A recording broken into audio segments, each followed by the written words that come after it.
안녕하십니까. 평화나무 뉴스 박지혜입니다. 오늘은 어버이 주일입니다. 평생을 갚아도 모자랄 어버이의 사랑. 한없이 깊은 사랑에 다시 한번 감사드립니다. 첫 소식입니다. 인분 먹이기, 공동묘지에서 매 맞기, 조폭에게 전도하기 등 비상식적인 신앙훈련으로 무리를 빚고 있는 빛과 진리교회. 지난 한 주 한국 사회를 경악하게 만들었습니다.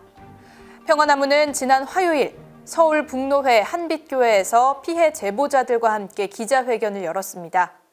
피해 당사자들의 육성으로 전해진 증언을 듣노라면 참담함을 금할 수가 없었습니다. 우리는 빛과 진리교회에서 직접 학대를 당한 자와 빛과 진리교회의 가족과 이웃을 빼앗긴 피해자로서 빛과 진리교회의 김명진 목사가 다양한 방법으로 신도를 길들이고 착취하는 것을 지켜봐왔습니다. 특히 고린도후서 6장을 바탕으로 한 비상식적이고 가학적인 리더 후보자 교육 훈련의 목적은 그루밍 범죄의 일종으로 빛과 진리교회 김명진 목사의 충성스러운 노예가 되게 하려는 것입니다. 피해자들이 가장 우려하는 것은 인권이 유린되고 개인정보와 지켜져야 할 비밀이 공유되고 있다는 두려움입니다. 이에 빛과 진리교회 제보자 일동은 빛과 진리교회 김명진 목사의 법적 처벌과 면직을 요구합니다. 종교의 칼을 쓴 채 여전히 피해자를 양산하고 있는 불법 종교 집단을 강제 해산시켜 불쌍한 교인들을 가족의 품으로 돌려주시기를 강력히 촉구합니다. 2020년 5월 5일 빛과 진리교회 제보자 일동. 그 똥을 먹기가 너무 싫어서 그 당시에 바로 하지 못했고, 그렇다고 그 텀 내에 안 할 수는 없었고 해야겠어서 좀 마지막 즈음에 적당한 훈련 항목이 나와서 그때 똥을 먹겠다고 계획표를 올렸고, 리더 승인 아래 똥을 먹는 영상을 리더에게 보냈습니다. 그리고 잘 수행했다고 보고서를 제출했고요. 그래서 그것에 대해서 퍼펙 점수를 받았습니다. 저희 조는 망우리 공동묘지에 가서 중앙에 있는 나무에 매달려서 허리띠로 서로 39대씩 돌아가면서 맞은 겁니다. 도장이 다시 저희 조원들에게 묻습니다. 망우리 공동묘지에 가서 트렁크에 갇히는 훈련을 하고 매맞는 훈련을 하는 게 어떠냐라고 저희 의견을 물어서 괜찮다고 해서 그 조장이 그 조교 리더에게 다시 물어봅니다.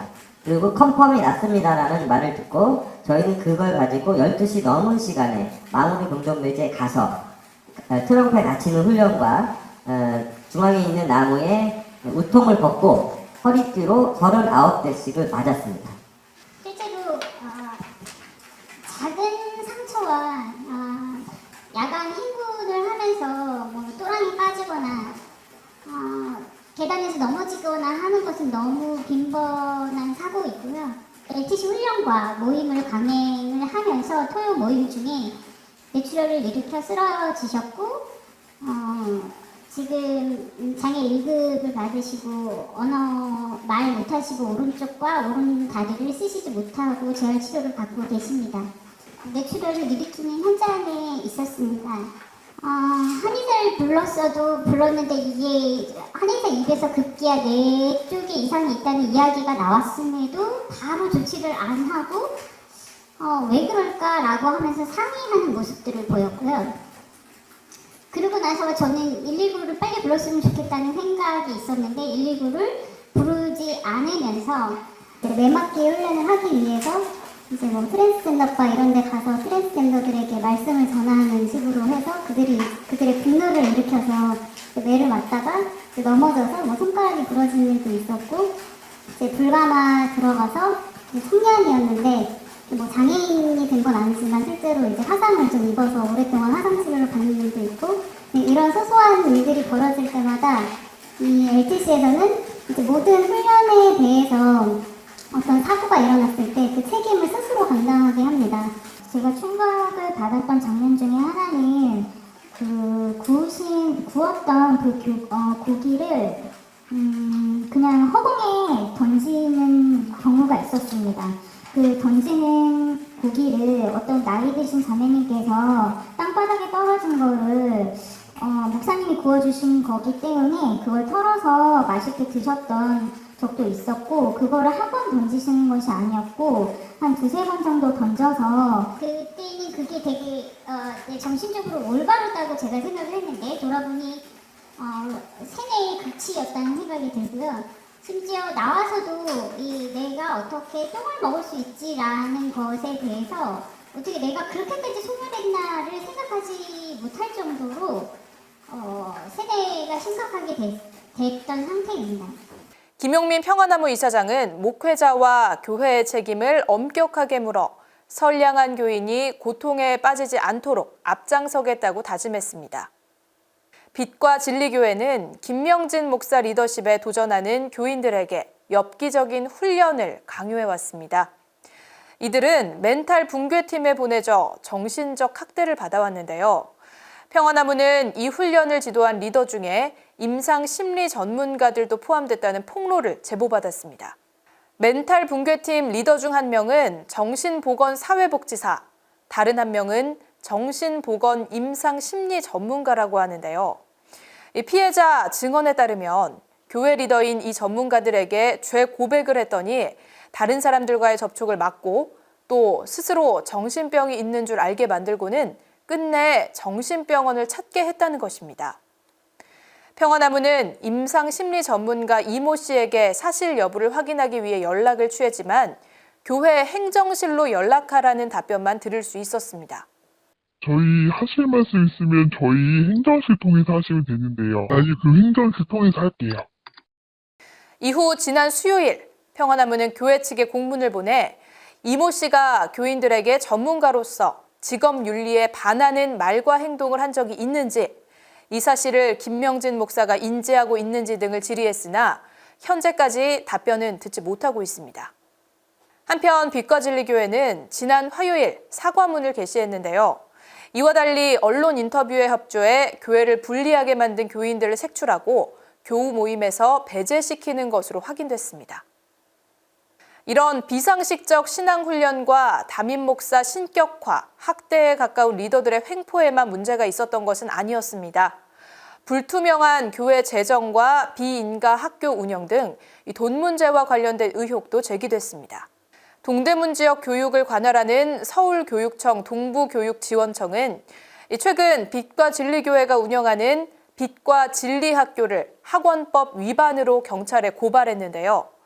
매달 80만 원 학비에 수천만 원에 달하는 기부금까지 받고 교인 자녀들을 입학해야 한 사실이 드러났습니다. 적지 않은 수업료에도 불구하고 빛과 진리교회 부설 빛과 진리학교는 이 시설이 열악하고 운영 또한 폐쇄적이라는 지적을 들어왔습니다. 한편 김명진 목사는 지난 4월 26일 주일 예배 광고 때 교인에게 빛과 진리 학교와 선교원을 위해 기도해달라고 말하더니 현재 고발당했는데 이 부분이 원만하게 해결될 수 있도록 기도해달라라고 당부했습니다. 빛과 진리 선교원 학교 운영을 위해서 기도하고 후원해 주시고요. 특별히 지금 이 고발되어 있는데요. 우리 빛과 진리 학교가 이 부분이 원만하게 잘 해결될 수 있도록 기도해 주시면 고맙겠습니다. 그리고 평화나무는 빛과 진리교회 측에 빛과 진리학교의 안전 지침과 커리큘럼, 교사 자격 기준 등의 운영 실태를 공개해달라고 요청했지만 이 역시 아무런 답변을 듣지 못했습니다. 피해 제보자들의 참담한 증언을 생각하면 가슴이 먹먹해집니다. 이 사건 폭로 초기와는 달리 빛과 진리교회는 대외적으로는 몸을 낮추고 있는데요. 정작 피해자들에 대한 진정성 있는 사죄는 미진합니다. 스스로 반성하지 않는다면 사회 공동체가 나서야겠죠. 지난 화요일 기자회견 이후 지상파를 비롯한 많은 언론들이 이 빛과 진리교회 문제를 집중 보도하면서 그 실상을 세상에 알리고 있습니다. 서울의 한 교회에서 신앙 훈련을 한다는 이유로 신도들에게 인분을 먹이는 등 가혹행위를 했다는 주장이 제기됐습니다. 해당 교회 측은 사과하는 취지로 입장문을 냈지만 의견 차라면서 법정 공방을 예고했습니다. 오늘은 교회 신도 20여 명의 기자회견까지 열어 구체적인 가혹 행위를 직접 증언했습니다. 훈련 내용에는 곰팡이가 핀 음식이나 인분 먹기, 3일 동안 잠을 자지 않기 등이 포함됐습니다. 심지어 잠을 자지 않는 훈련 도중 한 신도는 뇌출혈로 쓰러져 오른쪽 팔다리가 마비되기도 했습니다. 바울이 당한 고난 상황을 만들어서라도 경험을 해보자는 취지였다고 피해자들이 말하고 있습니다. 신도들의 고소에 따라 수사에 들어간 경찰은 더 빠른 수사가 필요하다고 판단해 이번 사건을 강력팀에 맡겼습니다. 사실 자발적으로 했다고 해도 교회가 방치했다면 문제가 있는 것이라고 판단이 되고요. 이런 훈련들은 철저하게 리더에게 보고를 하고 컨펌을 받아서 진행이 된 것이라는 것이 굉장히 중요한 지점인 것 같습니다. 그런데 이 교회는 이렇게 뭔가 리더가 되느냐 안 되느냐를 영적으로 성숙했느냐 안 됐느냐로 구분을 지은 거예요. 그러면서 리더의 말에 무조건 순종하고, 왜냐하면 이것은 하나님이 세운 어떤 리더이기 때문에. 네. 성경과 관련된 뭐 훈련을 한다고 생각했겠지 무슨 인부를 먹는다든가 재측으로 때린다든가 이런 걸 상상이나 했겠습니까? 네, 하지만 담임 목사는 저에게 어떤 얘기들을 반론으로 펴고 있느냐면요. 우리 교회가 조금은 더 특수한 어떤 영적 군사가 되기 위한 훈련을 하는 것이고, 이것이 심지어 다른 교회에 비해서 굉장히 퀄리티가 높은 훈련이라는 어떤 그런 표현까지 썼습니다. 충격적이고 참혹한 빛과 진리교의 문제가 단순히 일회성 기사로 소비되지 않기를 바랍니다. 진상을 낱낱이 파헤치고 가해자들의 사죄와 처벌, 그리고 피해 제보자들의 온전한 치유와 회복까지 언론이 제 역할을 다하길 기대합니다. 평화나무도 최선을 다하겠습니다. 김용민 평화나무 이사장이 지난 금요일 또다시 마포경찰서에 출석했습니다. 전광훈 씨가 김 이사장의 언론 인터뷰 내용을 문제 삼아 명예훼손과 모욕 혐의로 고소한 사건, 또 기독자유 통일당이 평화나무 공명선거 감시단 활동을 두고 목사들에 대한 명예훼손과 업무 방해라며 고발한 이 두 개의 사건이 조사 대상이었습니다. 예배는 또한 설교는 하나님께 드리는 것이며 하나님의 말씀을 대언하는 자리입니다. 이곳에 목사 개인의 정치관이 투사될 여지가 없습니다. 그렇기 때문에 이 예배의 설교와 기도와 광고는 공적 영역의 것이고 철저하게 법규범에 발맞춰서, 상식에 발맞춰서 진행돼야 마땅한 것입니다. 기독자유통일당의 이 같은 고발에 대해서, 전광훈 씨 측의 고발에 대해서 앞으로 조금 더 위축됨 없이 평화나무는 할 일을 하겠습니다. 김용민 이사장은 조사를 마친 뒤 이 조사 과정에서 확인한 전광훈 씨와 기독자유통일당의 고소 고발 내용은 근거가 빈약한 화풀이식 고소 고발로 보인다고 평가하면서 특히 기독자유통일당의 고발장은 평화나무의 보도 내용을 짜깁기해서 소설을 쓴 수준이라고 혹평했습니다.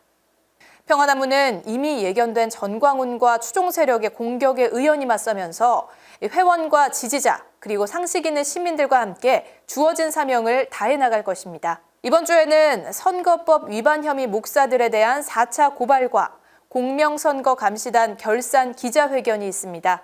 여러분의 뜨거운 관심과 응원 바랍니다.